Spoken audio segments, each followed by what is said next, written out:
Well, how I came to work for the Joffrey was I knew Ashley a long time ago, but as a teacher and as a ballet master for San Francisco Ballet. I worked with him a little bit in Morphosis last fall and summer with Chris Wheelan's company. He saw some of my work there, and I think he's seen some work other places also.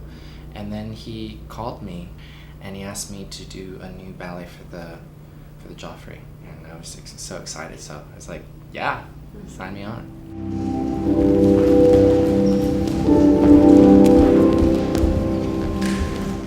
I travel a lot, so I sit on the airplane and on the hotel room a lot, and I read quite a bit, and that's what keeps me kind of sane and recharges me a little bit. And lately I've been really, I've been going on iTunes and downloading different movies like Pride and Prejudice, the new one, and I just loved it. I just loved it, and I fell in love with it, and I just went to the bookstore and I bought all the Jane Austen books. 2 months I went through the whole thing, and I got really obsessed with the idea of the mental process of what it must have been like to be a female at that time, but not only female but male too, but mostly female because they had no choice in anything. And there was arranged marriages, and it was all about, structure of like hierarchy and, where you are and placement in a family, and the only time that you ever had any sort of contact with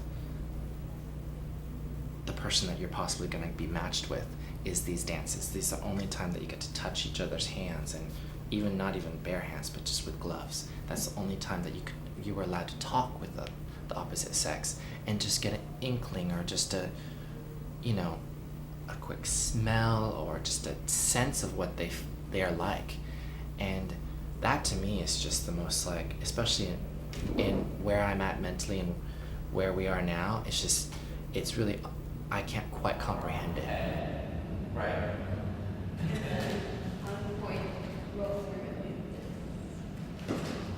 Push. Back.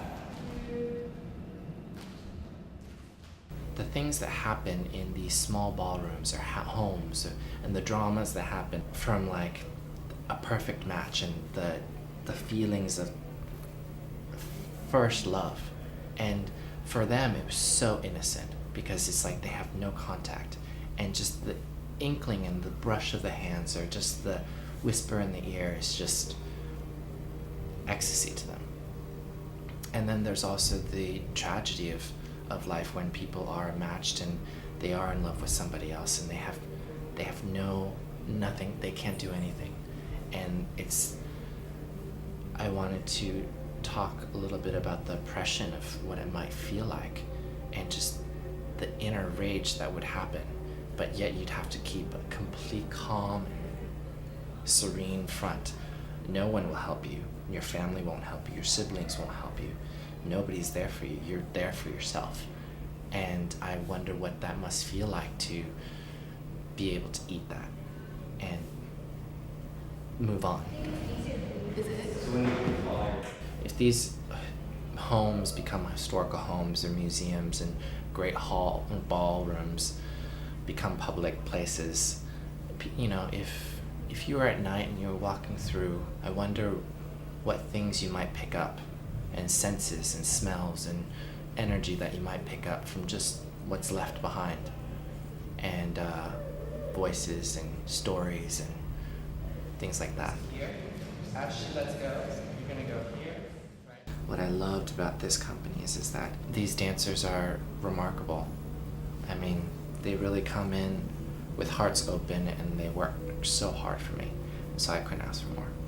Every day they would come into the studio, and they would be so present with me, and it just humbled me so much every day. And I would want to work harder for them, and I'd want to make them look, and I'd want to make the best piece for them.